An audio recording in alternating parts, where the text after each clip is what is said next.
Good afternoon, everybody. Welcome back to Puget Sound Stormwatch on YouTube. I am your host, Anthony, and as usual, we're going to start out by looking at visible satellite imagery around the area today. It's currently 1:39 at the time of making this video, and we clear as day have this Bear Gulch fire smoke plume extending off to the north-northeast, affecting areas such as Vancouver BC, Bellingham, the San Juans, and parts of Whidbey Island as well. And then right behind that, we have the weakening frontal system coming in that's really going to cool us off and turn that onshore flow back on. Surface winds are currently coming out of the northwest behind that front. And so we already have a surge coming down the Strait of Georgia as well as the Strait of Juan de Fuca. This will bring northerly surface winds down through the Puget Sound. Then we go up to 10,000 feet to 700 millibars. Winds are coming out of the south-southwest towards the north-northeast. That's exactly why the smoke plume is being carried the direction it is. The only good news with that fire smoke is right now it's staying aloft, so surface air quality is not being affected too much, even if you're in the direction of the smoke plume. The relatively good air quality around the Puget Sound, the north end a little bit moderate here in Vancouver BC, and of course not doing too hot as you go to the eastern slopes around those fires. Even as we zoom in on the area of the Bear Gulch fire, relatively good to moderate air quality right around the fire here. The crazy news is that I've seen, last time I checked, the fire grew to over 12,000 acres alone yesterday. So explosive fire behavior because of those offshore winds.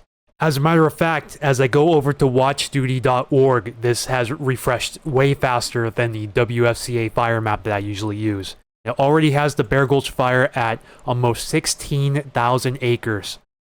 Ridiculous fire growth in the last 36 or so hours. And its next door neighbor to the northeast, the Tunnel Creek fire, has also grown up to 372 acres with zero known containment at this time.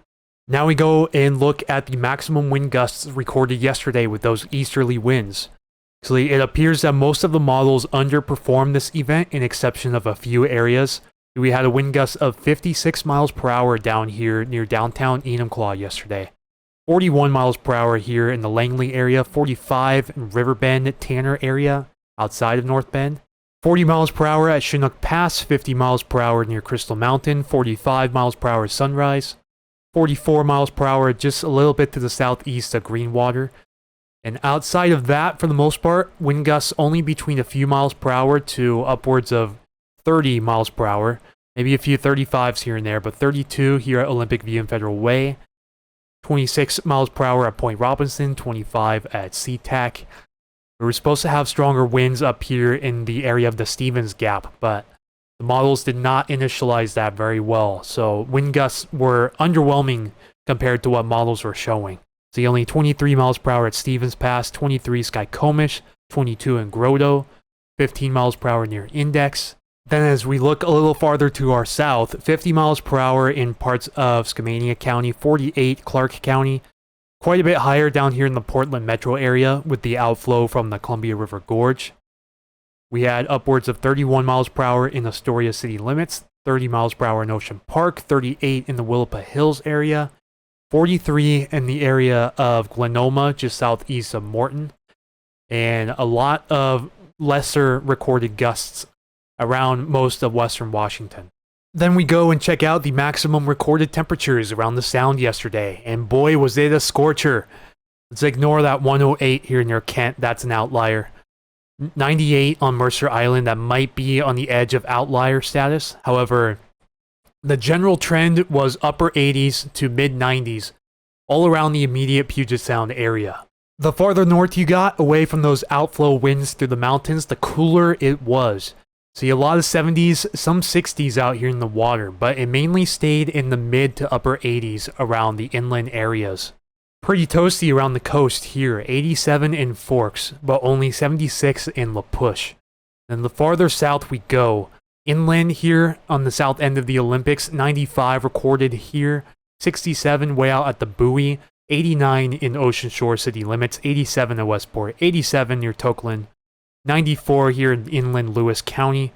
And as we go to the southwest interior, I do see a couple of outliers here. This 99 is most likely not valid. Same with this 96.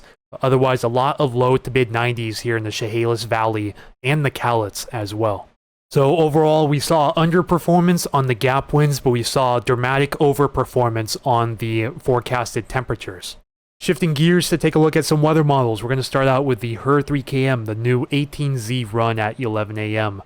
Clear as day signature from the Bear Gulch fire that is going to rapidly intensify as the frontal system comes through, and then between frontal systems, we're watching another one that comes in from the northwesterly direction here Saturday afternoon and Sunday morning. But between that time, we will have to deal with some of this fire smoke aloft.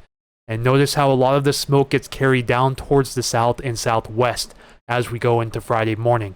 This is the map for surface level smoke. For the most part, going into this afternoon, we only have to worry about surface smoke in the vicinity of the fires.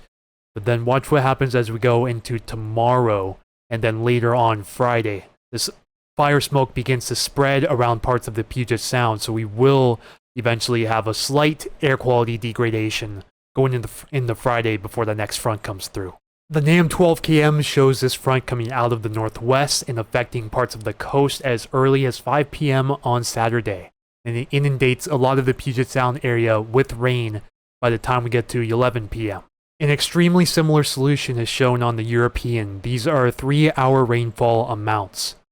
And then notice how we have that next little system try to skirt us as we go into next week as well. This is Tuesday, next Tuesday at 5 a.m. Possible remnants of another frontal system ahead of a larger storm complex coming in.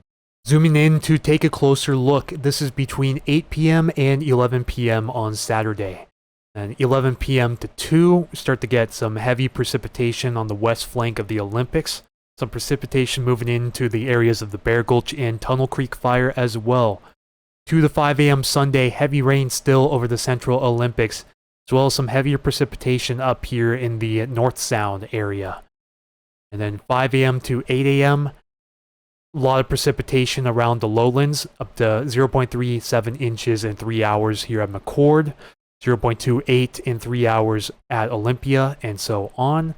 And 8 a.m. to 11 a.m., the outskirts of the precipitation, and then potential formation of a convergence zone a little farther south due to that northwesterly orientation of this front.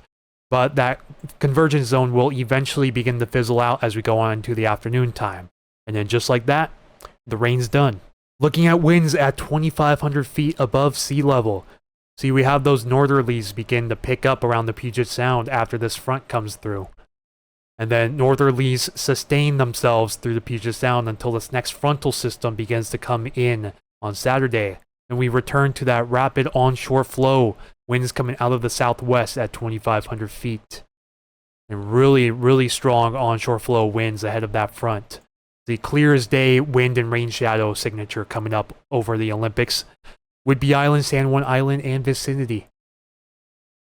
And then the potential for another convergence zone formation around the Seattle area as we go into Sunday night. 500 millibar heights, this is 18,000 feet above sea level. Here's our ridge beginning to back off, allowing some of this weather to come in.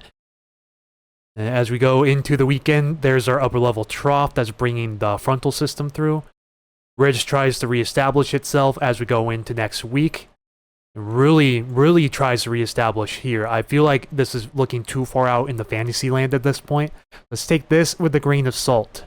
Sea level pressure shows a 1005 millibar low pressure system making a close approach, weakening to 1006 millibars, making landfall somewhere around northern Vancouver Island. This is what's going to bring our frontal system through this weekend. Before I wrap things up for today's briefing, I'd like to give a huge shout out to my Facebook subscriber, Sherry Wilcox, for her donation of $25. That is the equivalent to buying 5 coffees. So thank you very much, Sherry, for your generous donation. There is also a new 20% off everything code that you can redeem on the Puget Sound Stormwatch store. And last but not least, a huge thanks to our first patron on Patreon. Thank you to subscribing to Puget Sound Stormwatch.